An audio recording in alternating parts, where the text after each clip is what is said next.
It's English language, but it's not. It's not. It's not a quiz language. It's entirely different. Oh my goodness. In the UK, we use generic names. Propofol is propofol. Midazolam is midazolam. No. Over here, Jesus is Lord. Lord. It's The verses. Nigerian you just came out. Jesus is Lord.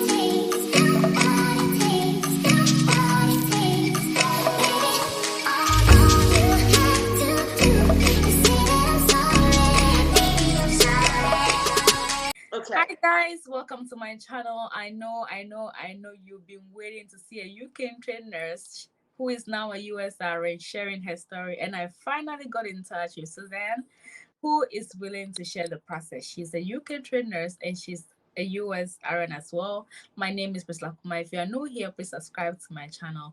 And Suzanne is also a YouTuber, so head over to her channel and subscribe as well. I'm the lead consultant for USRN Pathway Consult, as you can see right over here.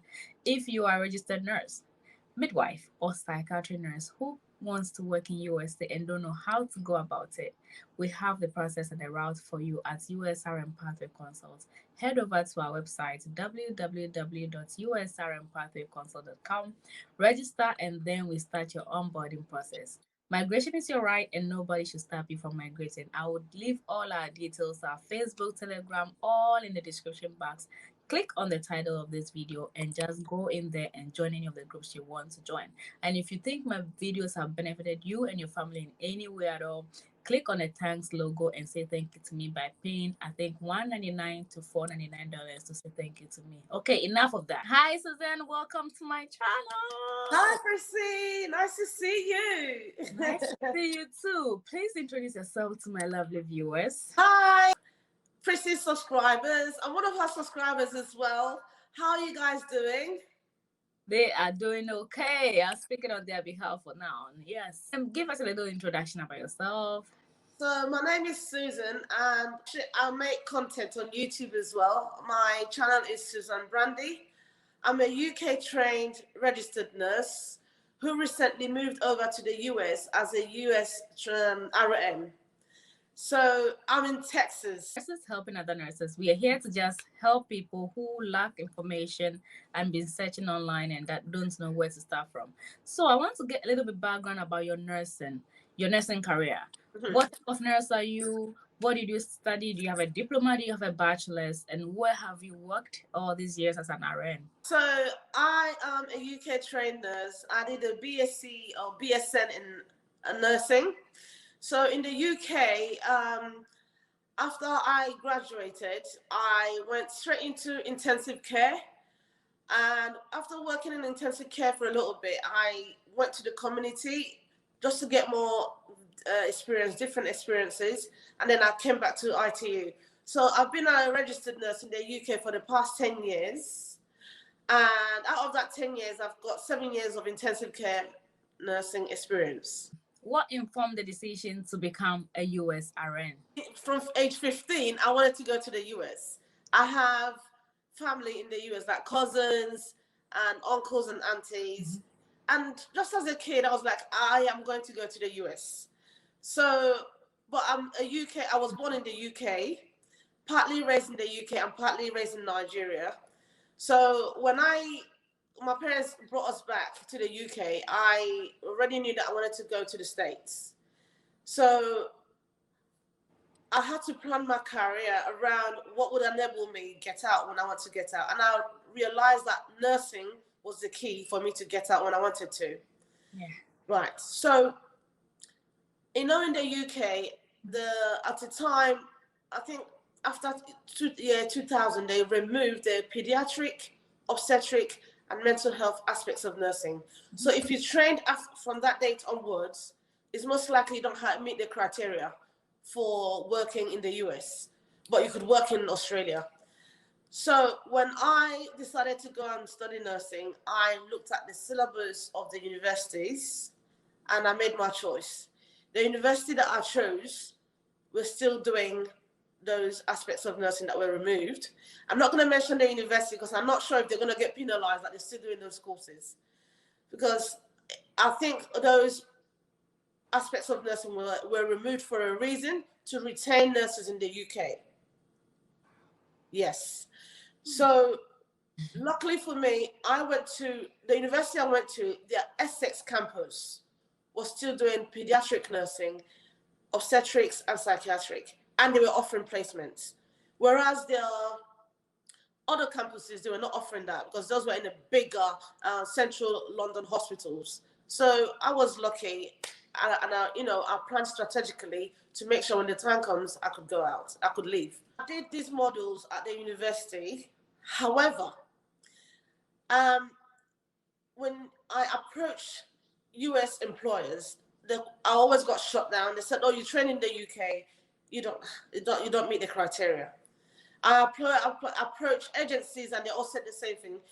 And I decided that I was going to do an extra course. So what did I do? Luckily enough, King's College University was offering a bridge for like a course for people that didn't meet the criteria, and it was called the Gateway to Nursing in North America.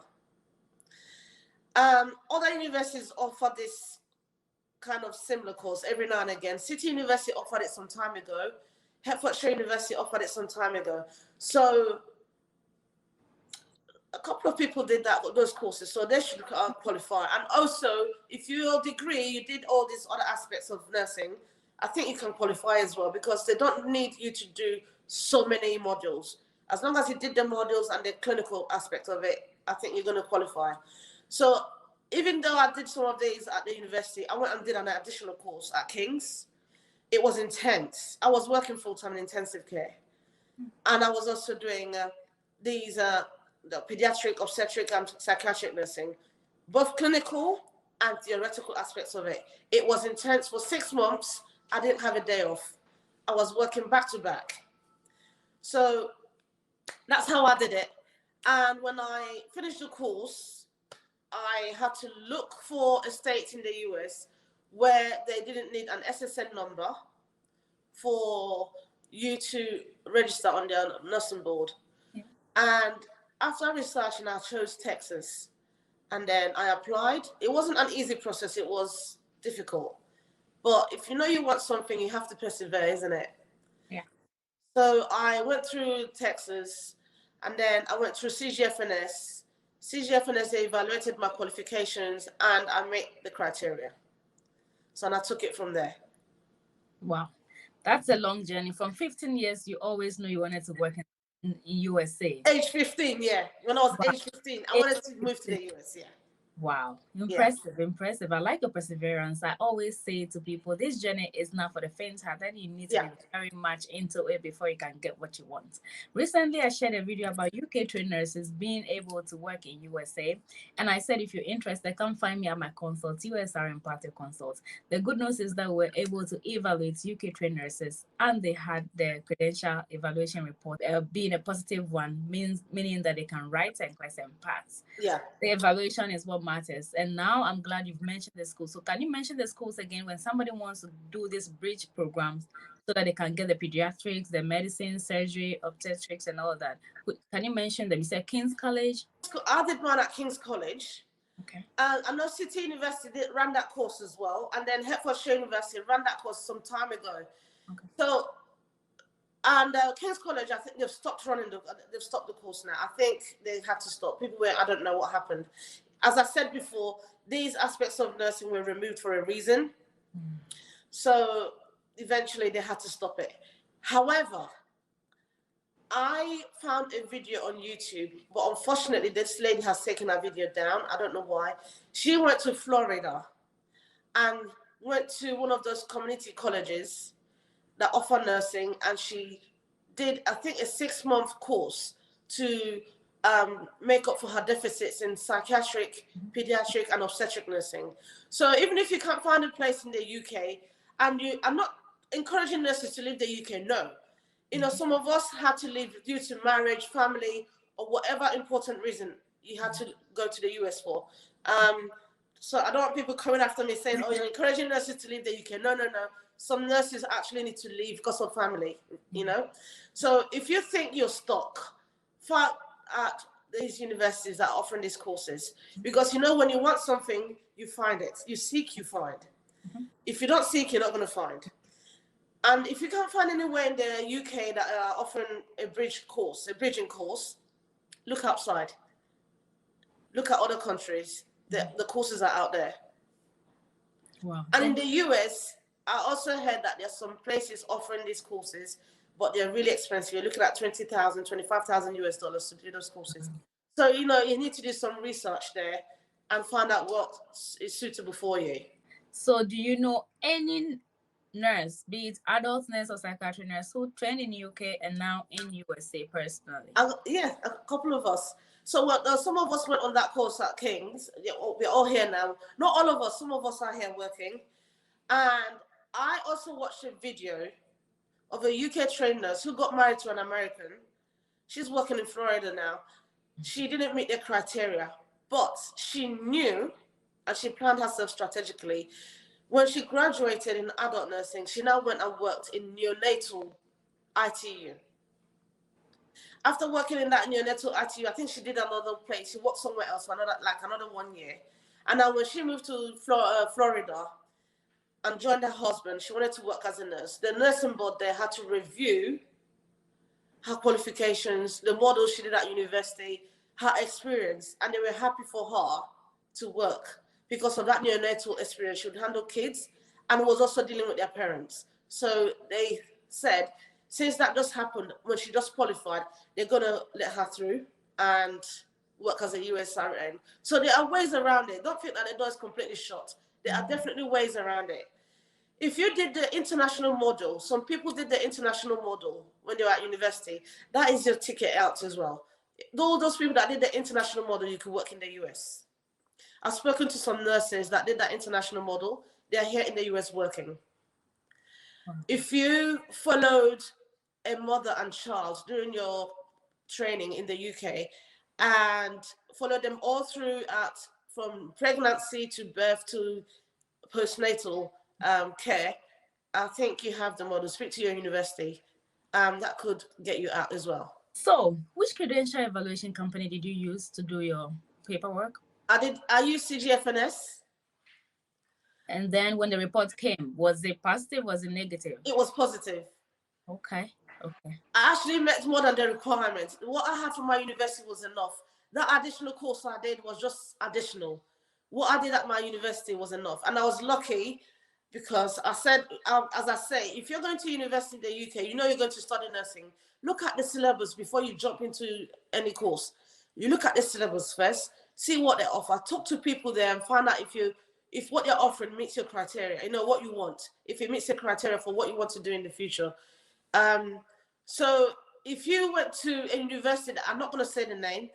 If you went to a university in London, in the UK, and you went to their Essex campus, you did the modern health placement, and you did the psychiatric placement. Although then it wasn't called a psychiatric placement, it was medical, whatever. But all the people in that unit had psychiatric issues, and that place was locked up. I wasn't the only one that did clinical placements there. So if you know the university I'm talking about, and if you want to go out, let's say you want to come to the US, definitely you qualify, because if you went to the Essex campus and did the placements that way, because a lot of students did that placement, you qualify. But a lot of people think they don't meet the criteria. You need to speak to your university first and take it from there. Don't just shut the door and think, oh, it's over. Go and ask questions. Go to your university, look at the syllabus, look at the placements you did, and take it from there. Okay. So if I heard you clearly, you said you had enough courses from your university. You didn't have to even add the King's College course you did. Yes, I didn't need it. That's extra, because when CGFNS did my evaluation, what I did at university covered everything. Because as I said to you, I went to the Essex campus. Even though I went to the main campus in central London, my clinicals and a couple of other courses I did was at the Essex campus, and that got me through. So you mentioned certain years before they took the courses out, certain years. So if somebody is in a nursing program right now or finished the nursing program a year ago or 2 years ago, are they going to be able to qualify? Will they go through if they do the evaluation for USA? I spoke to some nurses in clinical practice for the past 2-3 years, 4 years back. They've reintroduced psychiatric nursing into adult nursing. So a lot of people have covered the psychiatric aspects of it. I know some people said that they also followed a pregnant woman till she gave birth and followed her all through to postnatal care. If you did that, I think you're going to qualify as well, because that international model, that's what it's all about. So some universities are still doing these models, but they're calling them different names. Yeah, like for instance, the pediatric part of nursing, some people are calling it something matters. I can't remember it. Something child matters. That was a pure pediatric model. It was all about children and psychological part of raising them and everything. And you had to do assignments that also related to that. So if you did a model covering such things, go back to your university, speak to them. I think you got the you can meet the criteria, because universities in London, some universities in the UK have reintroduced these other parts of nursing that was removed. Some of them have the pediatric aspects, obstetric aspects, but they don't have psychiatric aspects. And some of them have the psychiatric aspects, but they don't have the other bits. But if you're still in university now, plan your placements, take the extra modules that you need to take so that you meet the criteria. Yeah. So if you're just watching and you're confused, you don't know what we're talking about how to work in USA as a UK trained nurse. Yes. The first step to working in USA is doing something we call credential evaluation before you can even get to the point of taking NCLEX, the USA Essential. Yeah. And luckily, there are so many credential evaluation companies nowadays, and they all have what they are looking for on your transcripts or the modules or the things you studied in school. Some of them are just looking straight to see the word surgical, medical, pediatrics. But some of them go further. As she said, the word pediatric might not be on your transcript. Child welfare or child care or child and mother, something will be there. And some of the credential evaluation companies will pay attention to that. Yes. So it depends on the state the credential evaluation company you're using and the state you're using. Do you want to add anything to that before we move on? Yes, that's true. Because I remember one of the girls that did the course with me at King's, she applied to a state, and that state did not recognize that course. So it depends on the state you're going to. It depends on what was written on your transcript. Sometimes you don't see that pediatric, but you will remember that you did a pediatric model. Childhood life matters, something like that's what they name it, but it's actually a pediatric model. So you need to look into these things. Go back to your syllabus, ask questions. You remember the placements you did, and yeah, the state also is very important. Not if you try California, you're not going to make it. So you need to know what state it is that you want to go to, and the university you went to, your models. Not everybody that went to the same university have the same models. People did different things. So yeah, you look at your models, look at the placements you did. Know the state you're going to want to go to, and if you still do not meet these stuff, there are things you could do. Go out there and do. Go and take extra courses. If they are not in the UK, go out to the US. They are there in the US. People are doing extra courses to meet their deficits. And yeah, there is hope. There is hope. Don't just think that the doors are closed. There are opportunities out there for you to get around this and yeah, come out and work in the US if you want to. But I'm saying again, I'm not encouraging nurses to leave the UK. No.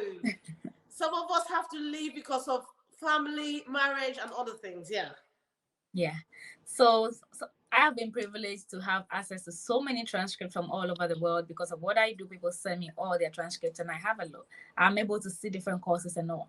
And did you know that you have a chance to do something we call pre-evaluation? Some of the credential evaluation companies offer that. If you're in doubt and you think that you want to see if you'll be accepted first, you can pay for pre-evaluation. One of the companies offer it. You can check with ERES, they can do pre-evaluation. And if you don't go through, then you can now go and do those additional courses. The price to do pre-evaluation is really less as compared to the real evaluation. So you can test out your transcripts first. If it doesn't go through, then you can do the real evaluation. So I'm just dropping tips here. These are things we do at my consults. These are the trade secrets I'm supposed to keep coded. But today I'm in a giving mood. So we'll be dropping gems here back to back. Okay, so you found CGFNS, you did your credential evaluation, you got the reports, and what next did you do? How did you choose the states, and what factors did you consider when you were choosing a state? So for me, I like sunshine. So I looked at the southern states in America because I want the sun. Mm-hmm. But however, apart from that, you need to look at the states that you know you can meet their criteria. There are some states that if you go to them and you fail the NCLEX, I think twice or three times, you have to go back to nursing school. So if you're not academically strong, don't even bother going to such states. A place like Texas, you have to be working in the last 5 years for at least 2 years as a registered nurse. Anything less than that, Texas is not interested. So you need to, look at the criteria and see if find out if you meet the criteria before you proceed. Because I know some people just jumped to a state, started and got stuck, and that was the end of the journey. You don't want to go through that after getting this far, because getting your credentials evaluated and then being qualified is a big issue. So you don't want to choose a state where you now get stuck and the door's shut. No. So you look at the state you want to go to, where suits your family, what credentials do they need? Do you have an SSN or not? Do you think you can pass that NCLEX exam on the first attempt or not? And things like that. Have you been practicing as a nurse for the last 2 years, like full-time continuously? If not, some states will not take you. So you need to do your research, find out if you meet the criteria before you make a choice. You don't just jump to any state, no. So you chose Texas Board of Nursing. You had to meet a certain criteria for Texas Board of Nursing too. What are some of the things you had to do? So I didn't have to do anything because I've been a nurse, as I said. But by the time I applied, I was a nurse for 8 years. And in that 8 years, I've been working all through. Mm-hmm. So I met the criteria, the 2-year criteria. You must be a nurse for at least 2 years in the last, working full-time. In the last, they look at 5 years. So if you're a qualified nurse, you just qualified 5 years ago, and you have less than 2 years working experience, Texas will not take you. So what they want is that you've been a nurse for at least, working for at least 2 years. Okay. So I met that criteria. They didn't need any SSN. I met that criteria. My degree is equivalent to that of people that studied in Texas. And I also had an additional course, the bridging course from King's. So in all aspects, I met the criteria for Texas and I proceeded. So that's what you need to do. You need to make sure you get your credentials evaluated. You're already registered with a nursing board so that your credential evaluation company will now send it over to the nursing board. And then the nursing board will now look at it. And if they're happy, they'll now send you the authorization to test for the NCLEX exam. So that's what I did. I started in 2022, January.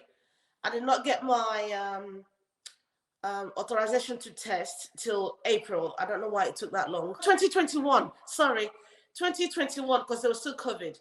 So I got my authorization to test in April 2021. And luckily enough, I would say it was for my advantage. That COVID, that delay, they made it, you take your test within 6 months. So I had to utilize that time to plan my annual leave. It was so difficult to get an annual leave. I wanted to take off 3 weeks, but it wasn't possible. Eventually, I managed to get about a few days off. So my NCLEX, I studied my NCLEX in 16 days. It was crazy.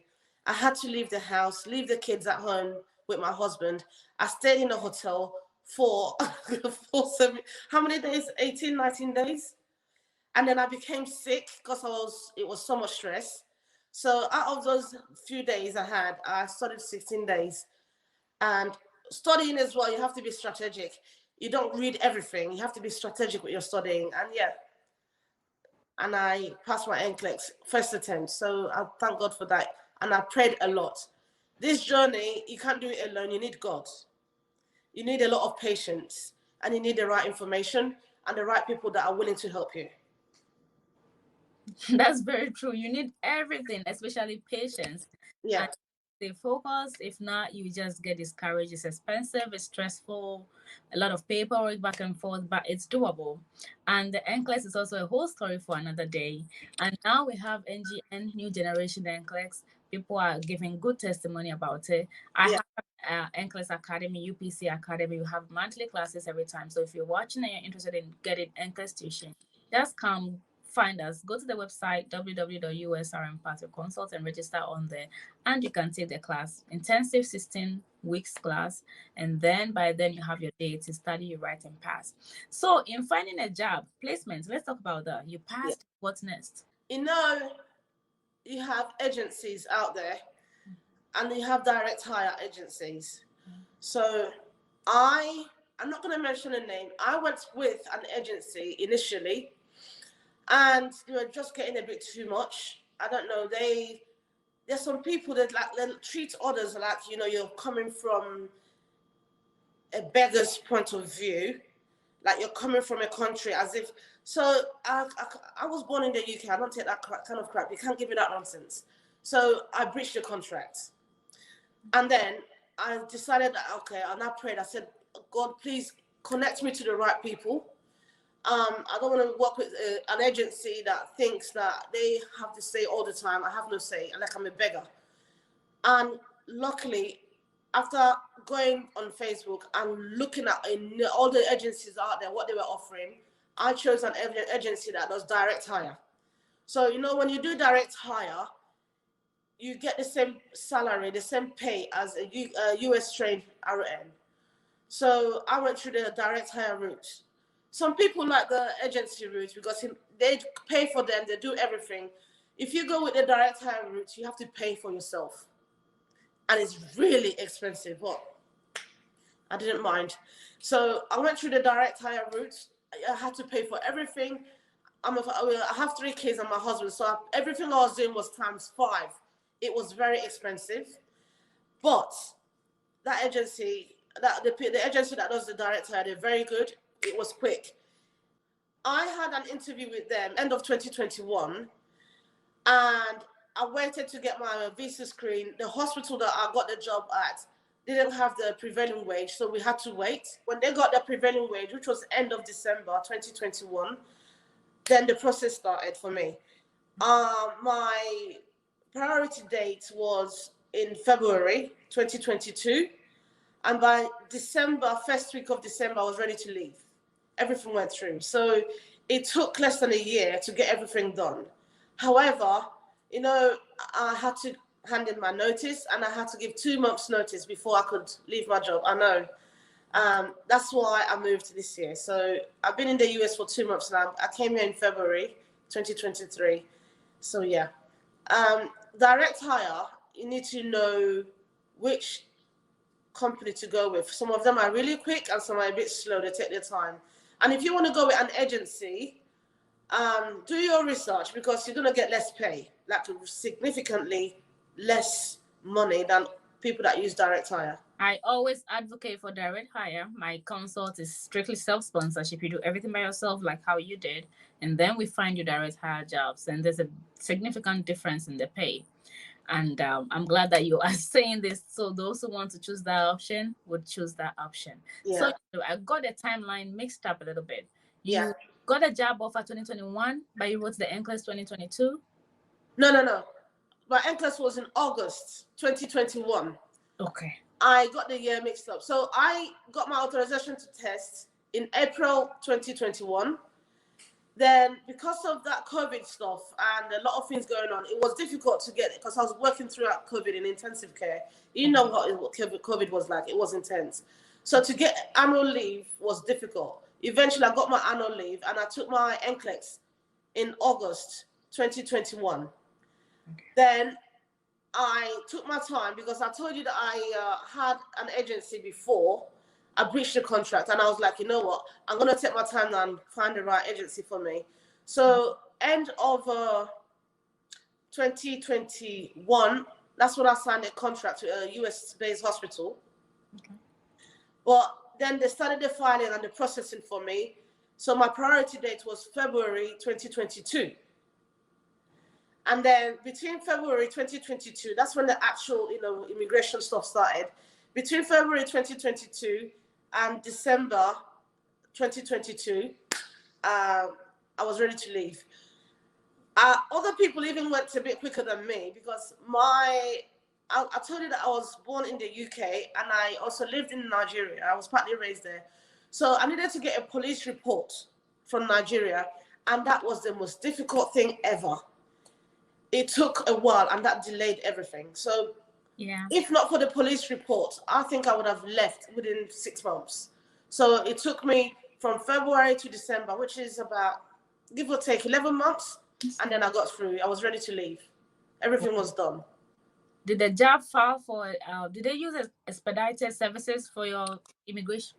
Yes. They did expedited.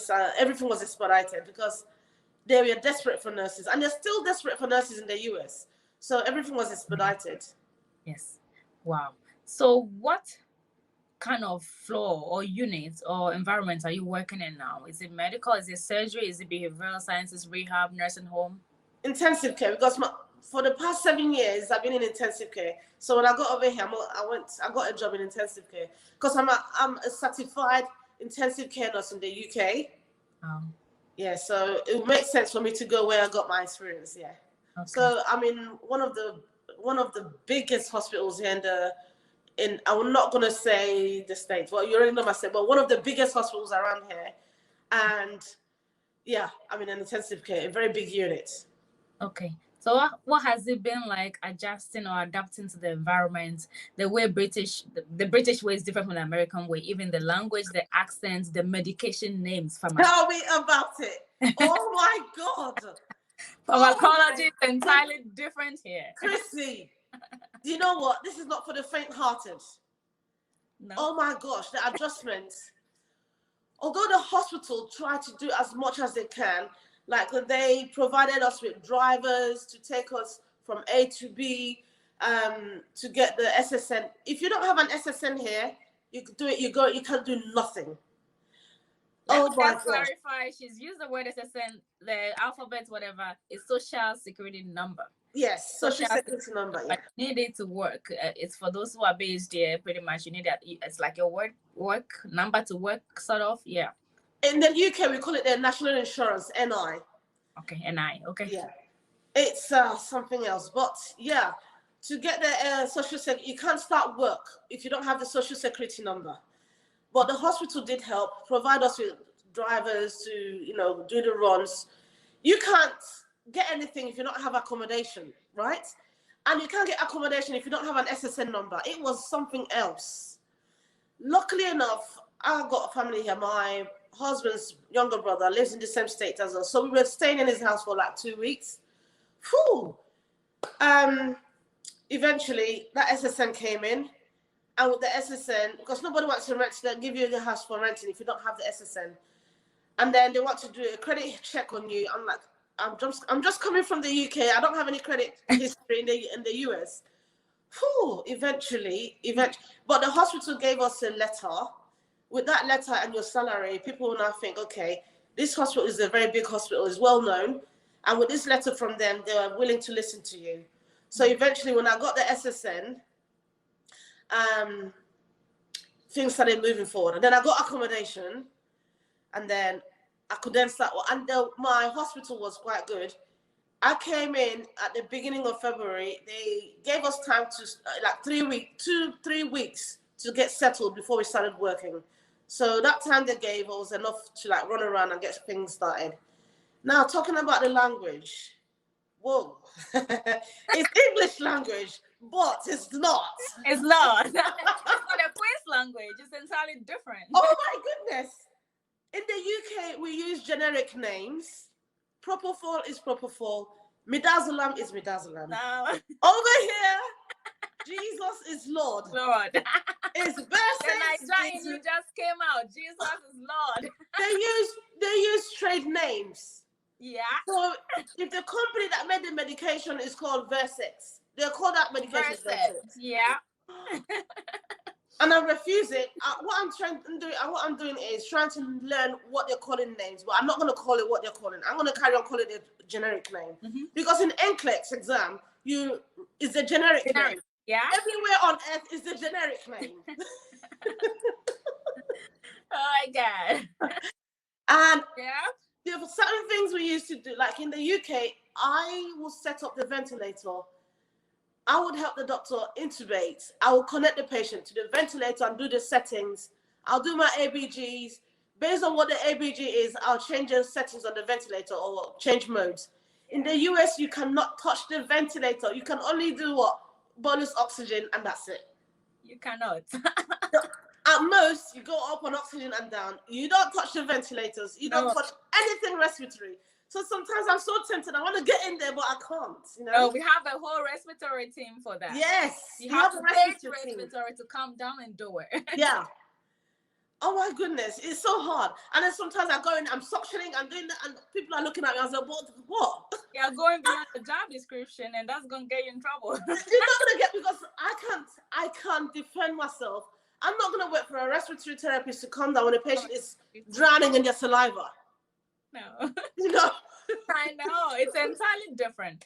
I come in from Ghana, schooled in Ghana, the medications are all British, kind of generic and all that. So when I came to the USA, I had the same trouble you're having right now. Yeah, so I can relate. Honestly. Yeah. And then you know what they write on the NCLEX? You have a UAP, like assistants, to help you, and the LVN does this, and the UAP does that. In reality, it doesn't happen. You're doing everything. By you yourself. do everything. When I got that, was like, where's the UAP? Where's the LVN? There's nothing like that. No, you have to deal with it yourself. Yep. So yeah.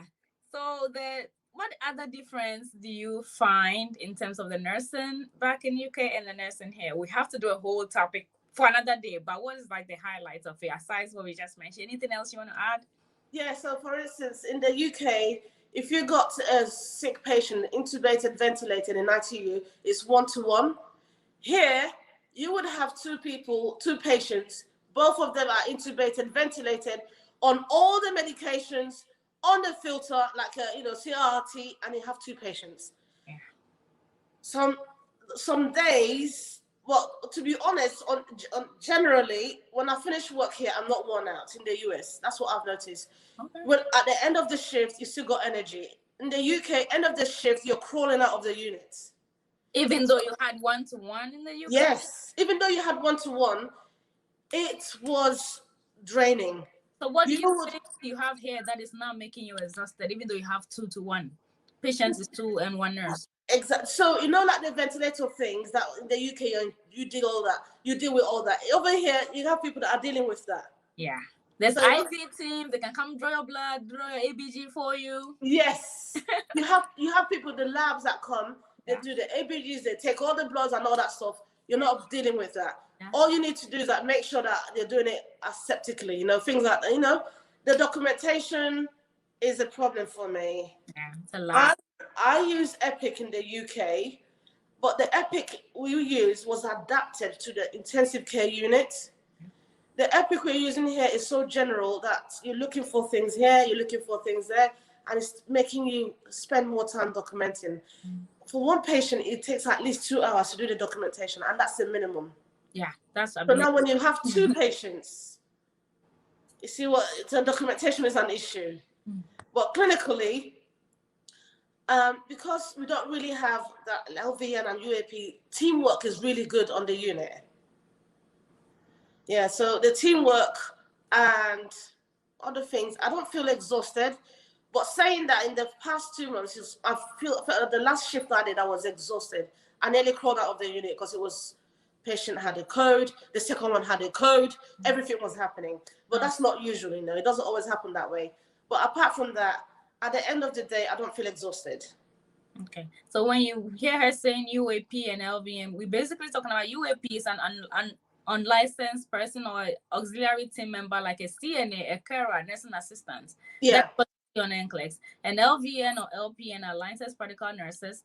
They are nurses, but they have limitations as to what they can do. And then LPNs move on to get their RN And so that's what you see. That's a setup, the organogram you see in NCLEX books. But in reality, sometimes you come to work and there's no CNA, there's no carer, there's no nursing assistant, there's no PCT. No, yeah. And you have to do everything by yourself. Yeah. And then, like they do bedside X-rays on intensive care. In the UK, it's so you have to like lift the person, help them, you know, do all the stuff. Here, the way they do it, you don't even need to come in. They just put the, I don't know what they use, but it works. You just slide it in, boom. They slide the board right behind them, and then they tell you to step out, and then they take the picture. I know. You don't need to start yanking and lifting anybody. But in the UK, you're lifting for them to put their board behind. No. So I think all those little extra things we're doing in the UK makes you get worn out at the end of the shift. Yeah. Here, I'll come back and I'm full of energy. Yeah. I like that about the US, yeah. There's a whole team for everything, bedside dialysis, bedside x-ray. There's everything is set up, but we do the dialysis. We do dialysis. Oh, you do it? Yeah. Nice. Yeah, we do the dialysis. Wow, impressive. So when you came onto the job, did you have like a preceptor? Did you go through any orientation training? How many weeks or months was it for you? So I think that orientation, it depends on the hospital. So a couple of us came from London, the nurses, and others came from other countries. So because it's a mix, and the Nigerians are there as well, it's a mixed kind of nursing background. Their orientation is 3 to 4 months. So you're working, you get your patient, your preceptor is there, making sure you're doing the right thing, but you're actually doing the job. It's not like because in the UK, when you're an international student, a nurse, you come at the bedside, you're working with a nurse, you're watching her, and then you start doing things, but she is, the person, or that nurse is the one doing most of the things. Over here, it's hands-on, you get in there, and then they're kind of guiding you. So you might think, oh, I have a preceptor, that's their patient. No, it's your patient. Yeah. They're just guiding you. You get in there. So I like that because I learn by doing. So the preceptorship here is quite good. You got somebody guiding you. And if you don't get on with the person, you could always speak up and they'll change the preceptor. So I like that about that here. The support is there. It's just the, culture shock. Like a cap. The other day, I don't know what they called a cap. There was a code and the doctor was asking for a cap so that he could do suturing. And I was like, what did he just say? I didn't understand what he said. So one of the nurses now went and got it. I said, oh, you meant a cap? And they said, yeah. They called and I was like, geez. I never knew that a cap had a different. I've never heard that name before for a cap. What did they call it? A cup to drink, you mean? No, cap. The surgical cap. Okay. So the scrap cap, the cap to cover your hair? Yeah. So that, because you're doing an aseptic technique, the suturing. And I'm like, what did he just say? There's so many words that will be, don't worry, there's more to come. There's so many words that we don't use hoist. I'm going to hoist the patient. We're going to boost the patient. You're going to do what? Sorry. Boost, B-O-S-T. Yeah. Push forward. There's so many jargons. I was giving handover and I said, oh, bowels, what did I say again? I was giving handover, not bowels. I said BM that's blood sugar. In the UK, we say BM. And over here, they looked at me. Bowel movement. Bowel movement, that's what they understood. And I was like, how can bowel movement be that number? Oh my gosh. And I was like, what do you mean? And we were looking at each other. I was like, what is she talking about? And she was like, what are you talking about? BM is bowel movement. Yes. She was shocked. She was like, how can I take a patient open their bowels that many times? Because I was like, it was BM was 190. And they're like, what? Patient had a bowel movement 190 times. What are you saying? And she goes, and what did the doctor say? I was like, what do you mean? What do you mean? You had a blood sugar. Yeah. I know. So things like that. Yeah. It's the lingo. It's English, but the nursing lingo is different. The nursing lingo is entirely different. Yeah. Entirely different. And back in Ghana, we use RBS, FBS, fasting blood sugar, random blood sugar. Yeah. Have you done a BG check? Blood glucose. Nothing about RBS, FBS. I know. So it took me a while to also pick up those little words, and you'll get there very soon. I hope so. We are not scaring you international nurses who are interested in working in USA. With time, you adapt. We are all adapting, and I think it's doable if you are UK trained. Now you have somebody who has walked through the path. She's lived that journey, and she's working here as an USRN. She's based in Texas. I come from Ghana. I'm based in New York as well. I'm an RN. I don't think I mentioned that before. I'm also an RN in New York. And any advice for UK trained nurses? Most of them are afraid. They're panicking. They don't want to do this. Yeah. Anything. So if you're a UK trained nurse and you have a genuine reason to come to the US, you're not going to abandon the UK. No. You always stress that migration is anybody's right. Yeah, because I want right to move anywhere they want. You don't have to defend yourself. Because somebody accused me that am I encouraging nurses to leave the UK? I'm like, no. If you want to be in this space, this social media content creator, you have to have a tough skin. People are going to come for you, but you just come do your job. Tell them what you have to tell them. If they want to take it, no. So don't worry, people are going to accuse you, but just speak your truth, okay? Please go ahead. So, if you're a UK trained nurse and you want to move to North America, it could be Canada, it could be the US, because also Canada, they do NCLEX as well. Go and do your research. Which university did you go to? What modules did you take? What were your clinical placements like? Look at that. Did you do the international model? Did you do psychiatric, obstetric, pediatric placements? If you did the placements, that means you did the theory as well. Go to your university, find out what modules you did. Don't look at the transcript that they gave you. Go to your university and speak to them. Find out the state that you want to work in the US, although you could endorse your license to another state and work, but find out the state that you meet the criteria for you to get that authorization to test, the NCLEX exam. Authorization to test is that the Board of Nursing gives you that so that you can take the NCLEX. So you go to a state that you meet the criteria for what they want for you to take the NCLEX exam. Then, once you register with that nursing board, go and get your credentials evaluated. There's ERES, there's CGFNS, and there's Joseph Sinley.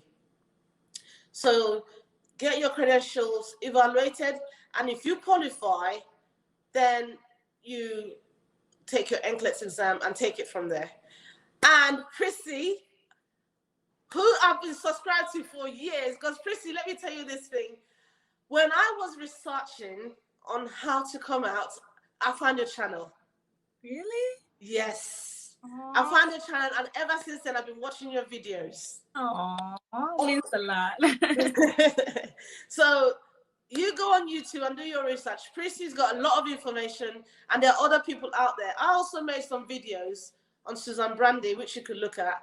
And I also did a live video today about coming out to North America, either Canada or the US. And you can, if you get your, if you're working as a nurse in Canada as well, and you get your citizenship, you can cross over to the USA using the TN visa. Anyway, so yeah, don't give up. If you're a UK trained nurse, do not give up. Don't think that because you went to this university or you're looking at your transcript, you don't meet the criteria. Go to your university and speak to them, because some of these units, these modules, their names were changed for political reasons. So go to your university, find out, and take it from there. Okay. So I cannot let you go without answering two most important questions. The first one is a little bit on the lighter side. Many people ask, do I have to take an English test? IELTS, OET, I am British, I schooled in UK. Did you take an English test? No. Okay. If you trained in the UK, you don't need to take the English language test. You're exempt from that. Okay. Yeah. So, but did you do a visa screen certificate? Yes, I did. With just your English results, no English? No English, because UK, there's some countries that are exempt. UK is one of them. If you did your nursing degree in the UK, you are exempt from any English language test. You qualify automatically. You're exempt from taking any English language test. Okay. Yeah. And also, the most important, if I don't ask the question, my viewers would kill me for not asking this question. Pay, money, salary-wise, UK and USA. you have experienced both. So, most people want to relocate because UK is nurses are getting underpaid. They are hitting the streets. They are striking and all that. So salary wise, anything? right. So I'm not going to mention any numbers, but what I can say to you is UK, you struggle as a nurse financially. Yeah. In the US, at the moment now, my husband's house has started working. We're renting a big house that has a double garage. Texas has big mansions, in case you didn't know, just yes. houses. I can't wait to be in Texas. I'm telling you, and it has double garage, you know. We're living in a very good area where they got good schools, so it's expensive. And I'm the only one working. I got 3 kids. I got one, you know, so I'm doing fine. At the end of the day, I have money left over. That's exactly what I say. You would pay all the bills. American bills are a lot, but you still have some money to save. I've always been saying that you still have something left in your pocket. Yes. At the end of the day, you have a good amount of money left over. And that is me just doing 3 shifts. I'm not even doing overtime. So if I start picking overtime shifts, could you imagine? Yeah. In the UK, I was doing my normal shifts and also doing bank on top of it, and we were still struggling. Have a little small house too, not a big mansion like you. Tiny. It was like, and I'm allergic to small houses. Oh my God. I'm allergic to small houses. Every time I was like telling my husband, I can't take this anymore, I want to get out. Because when my parents took us to Nigeria, the houses are big. Space, like you one room. My room in Nigeria is like a studio flat here in the UK. So I'm allergic to small spaces. I couldn't take it anymore. And every day it's wet and I'm British by birth. I'm not knocking the UK. I'm British for life. Yeah. But the wetness, the dark is always dark. You only get 2 to 3 weeks summer in a year, and I got tired of it. My children didn't really have the opportunity to run outside and be free. Here, they're in the garden. I just look, they're in the garden, and that's it. They're fine. They're doing their own thing. It's when we came, it was February, but it was hot. It was hot. I got a little video on my channel about that. So, money-wise, you could pay all the bills, get a good size accommodation, get your car. At the end of the month, you still got money left. And that's just doing 3 shifts, you know? Yes. I know they say as well, in the UK, you get annual leave, you got 6 weeks annual leave. Here in the US, you could strategically plan your shifts. You could work Thursday, Friday, Saturday night, Sunday off, and then do Monday, Tuesday, Wednesday, and you got 8 days off. So like that, you are getting extra days to do whatever you want. You could travel in 8 days. Where I work, we have more than 2 weeks, what's it called, holiday, annual leave. We have more than 2 weeks. They kind of got a little bit of the UK system going, so it depends on the hospital you're working at. You could get up to 5 weeks where I'm working. I have 5 weeks on my job. Exactly. My job is also 5 weeks. You get hours accrued as you work. So it's not like 2 weeks. And then if you're sick, there's something they call short-term sickness, payment. So when you're sick, you're not going to be out of pay. You got the short-term sickness payment going on. So yeah, it's doable. It's, for me, hands down, I'll choose US. Okay, so here you guys have it. People outside the US are saying things about US, but she has experienced both UK and US, and she said she would choose US. And I bet you the most random comments I've seen in comment sections of UK and USA videos are that I would choose UK because of the crime rate in USA. What do you want to say about the crime in USA? Yes, so it's a bit scary. However, you don't just dabble into things. Anything you're going to do in life, you need to plan it. So you need to know what areas you live in. You're going to live in the US. If you go to an area that is very cheap, downtown, you're going to face you're going to be hearing gunshots. But if you are willing to not sacrifice your safety and you're willing to spend a bit more, go to a neighborhood that is good and pay that a bit extra, then you're not going to hear gunshots. I've never heard any gunshots since I've been here. I've not heard anything around my area or any kind of crime. God willing, it's not going to happen. the area that I live in, it's a well-to-do neighborhood, so the schools are safe. We don't have any issues of that, like that nature, and it's never happened around this area. But if you go downtown, cheap areas, you are going to see people with gunshot wounds, and you're going to hear gunshots and all that stuff. So it depends on where you live. It's not really like the states, oh, this state is safe or that state is safe. No, it's the areas within the states. You need to know where to live. Exactly. Yeah. Yeah. So yeah, you need to know where you live. You need to choose strategically. You need to sacrifice a little bit to invest in your comfort, wherever you're going to stay and where your kids are going to be safe. She's located with her husband and 3 kids. And the job options for spouses are so many because it's a big country. He or she, your spouse, would by all means find something to do. So if you're still contemplating whether you want to do this or not, you have her. Susan has done it. I said she's a fellow YouTuber. She has a YouTube channel. Reach out to her. Let's grow her channel. Let's grow her audience. You can also reach out to her if you're a content creator and you want to hear her side of the story on your channel. That is the channel name, right, Susan? Where else can we find you on social media, please? Susan Brandy on YouTube. Okay. Instagram, Facebook, anything else? My Instagram is Susan Brandy Original. Okay. And I put my details in my YouTube videos as well. Yes, you do. And that's where I found you. I'm so grateful that I reached out to you, talked on, and you're doing this. And thank you for watching my video. So many people have been watching my video. Apparently, I'm impacting lives without knowing. Yes, you are.